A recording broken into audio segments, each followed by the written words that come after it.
Shalom Uvracha, was the act of Rivka and Yaakov to take the brachos by deception from Esav and to transfer them from Esav to Yaakov, was that a right and honorable action, or was it something that should be condemned? On the one hand, the Torah doesn't condemn this action. In fact, Yitzchak confirms it when Yitzchak says, Gam Baruch Yeh, that Yaakov will be blessed. And when he goes to Haran, Yitzchak says, you take the bracha of Avraham Avinu. So on the one hand, there's no condemnation on the part of Yitzchak or on the part of HaKadosh Baruch Hu. Hashem doesn't intervene. He doesn't say this was wrong. We don't find that there's a negative connotation attached to this action. On the other hand, in our Parashat Vayetzei, we find that Yaakov falls victim to a similar act of trickery, of deception. And the Medrash has Yaakov Avinu asking Leah, how can you do this to me? And Leah says, well, we learned it from you. Meaning we learned this deception from you. And that seems to be a condemnation. The Medrash also mentions concerning Mordechai, who shouts, Za'aka gdola umara, a terrible cry of anguish. Mordechai shouts, says the Medrash, yeah, that happened to Esav too. And this is like a midah keneged midah. And that too sounds a little bit like a condemnation. Sounds like we're saying that Rivka and Yaakov did something wrong. So did they or didn't they? This is a great question of Sefer Bereshis. How do we look at this action of deceptively taking the brachas? And perhaps we can say as follows. Really, the action was right and justified. They knew Esav.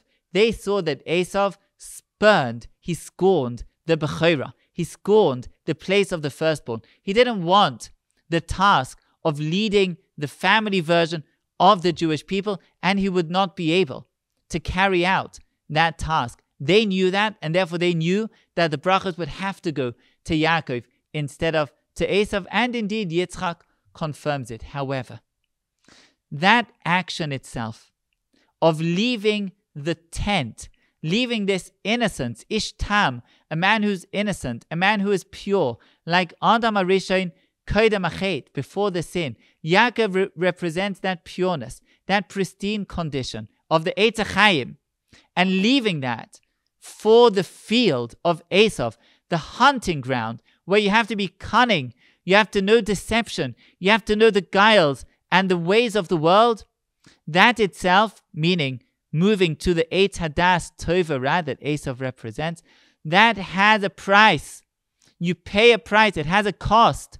And the price is that you too will fall victim to acts of deception and cunning and trickery. Once you leave the tent, once you become a part of that world, then you too become vulnerable to acts of deception that others will play against you. Like the Ramban says, if you go to war, then you're going to have casualties, even if it's a just war, even if it's the most justified war out there, still you'll have casualties. The same is true for Yaakov Avinu. And that's the idea of Leah saying that we learned it from you, meaning you chose to enter the fray. And once you enter the fray, then there will be times when you too will be paying the cost, paying the price of being a part of that arena.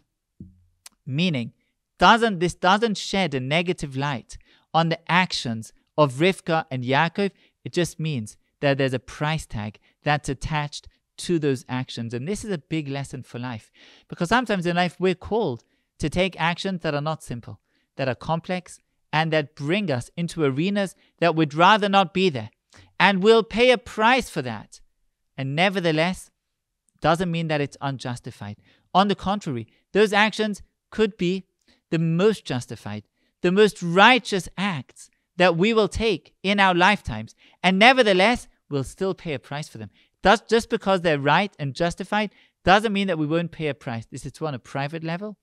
It's also true on a public level. Sometimes as a group, as a sector, as a public, as a state, we need to take actions that are not simple, that are far from simple, and that involve entering arenas, frays, disputes, arguments that would rather not be there.